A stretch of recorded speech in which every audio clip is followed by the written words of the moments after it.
अभिमान रखकर, हम अहंकार रखकर, हम कहीं काम में, हम कहीं लोभ में, हम कहीं आसक्ति में, हम कहीं थोड़ी सी वासना में, थोड़ी सी तृष्णा में, हम थोड़े से लोभ में, हम थोड़े से अपने अहम के कारण, अपने थोड़े से लोभ के कारण हम भगवान की भक्ति नहीं कर पाते।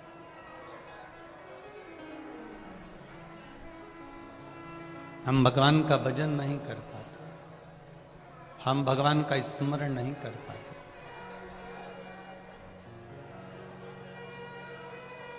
और जब तक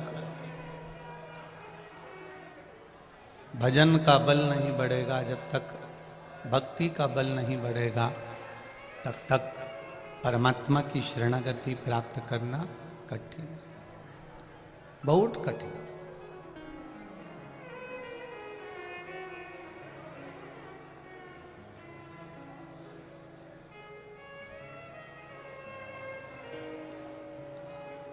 महाराज, कपड़ा बदलने से ज्यादा जरूरी है अपने कर्म को बदलना। जो हमने कपड़ा बदला है, जो हमने कपड़ा चेंज करा है, उससे ज्यादा हमको कर्म बदलना पड़ेगा।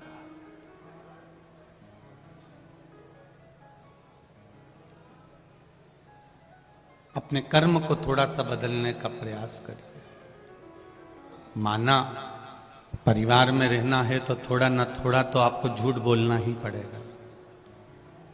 परिवार को चलाना है तो थोड़ा न थोड़ा छल कपट बेईमानी प्रपंच करना ही पड़ेगा। हम यहां से बैठकर मना भी कर देंगे तो तुम कौन सा सुधरने वाले? कौन सा तुम झूठ बोलना छोड़ दोगे? कौन सा तुम कपट करना बंद कर दोगे? कौन सा तुम छल करना बंद कर दोगे? कौन सी तुम बेईमानी बंद कर दोगे?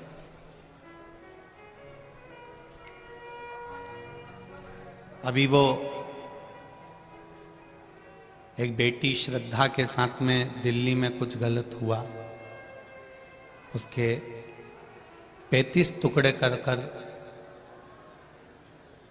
कोई व्यक्ति ने, जो जिसके साथ वो रहती थी, उसने फेंक दिया। अब उसके लिए बोलकर करोगे भी तो क्या करोगे? अब जरूरत उसके लिए बोलने की नहीं, अब जरूरत उसकी जरूरत है कि हमारे घर की बेटियां और बेटे ऐसे गलत काम ना उठा ले, उसको संभालने की जरूरत है।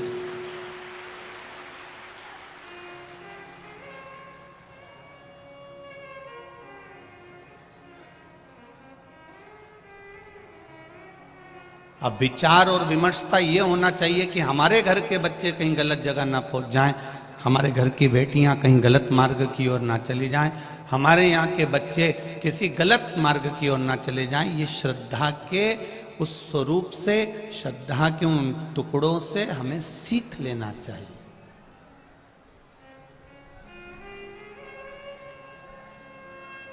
और ऐसा नहीं है कि माता पिता ध्यान नहीं देते, माता पिता बहुत ध्यान देते हैं, पर व्यक्ति जब कीचड़ में गिर गया तब ध्यान दिया तो क्या मतलब का? सामने खड्डा है और कीचड़ भरा हुआ है, उससे पहले माँ बाप को अपने बच्चों का हाथ पकड़कर रोक लेना चाहिए। ये मूलता वो है। आपसे भी केवल इतना ही निवेदन करना चाहेंगे, आपसे भी केवल यही कहना चाहेंगे और यही प्रार्थना करना चाहेंगे। संसार सागर, भवसागर बहुत बड़ा है,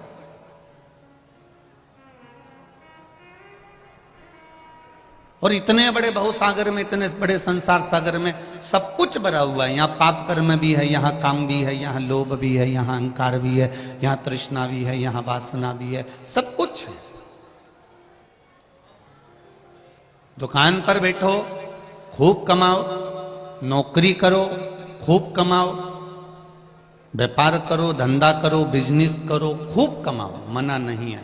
पर कमाने के साथ में एक काम जरूर करो, जब समय मिले तब भगवान शंकर को एक लोटा जल अवश्य समर्पित करो, जिससे हमारे पाप कर्म थोड़े थोड़े समाप्त होते चले।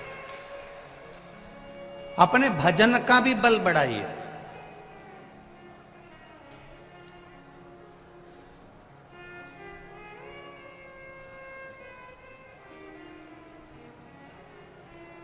हमने अभी रायपुर की कथा में एक बात कही थी, आय बढ़ाने का साधन सबको ही बताएंगे आपको। आय बढ़ाने का तरीका हर एक व्यक्ति बताएगा आपको। आय बढ़ाने का साधन प्रत्येक व्यक्ति आपको बता देगा, पर उम्र बढ़ाने का साधन नहीं बता पाएगा कि हम किसका आशीर्वाद प्राप्त करें कि हमारी उम्र बढ़ जाए। वो भागवत या शिव पुराण या रामायण ही बता सकते। माता पिता के चरणों में बैठकर, गुरु के चरणों में बैठकर, घर के बुजुर्गों के चरणों में बैठकर जब हम बैठते हैं, उनका हाथ हमारे सिर पर पड़ता है, तो उससे हमारी उम्र बढ़ती है। हमारे पास आय तो बढ़ रही है, पैसा तो बढ़ रहा है, पर उस पैसे का भोग करने के लिए हमारा शरीर भी तो स्वस्थ होना चाहिए। उस पैसे के भोग को करने के लिए मालूम पड़े तुम्हारे यहाँ फ्रिज तो आ गया, और फ्रिज का पानी जब भी पीती है और मालूम पड़े गला पे टांसिल पड़ जा, गला बैठ जा, तो फिर वो फ्रिज का पानी किस काम का? बोलो री जी हाँ सही है कि गलत है? ऐसा फ्रिज का पानी किस काम का? तुम्हारे पास में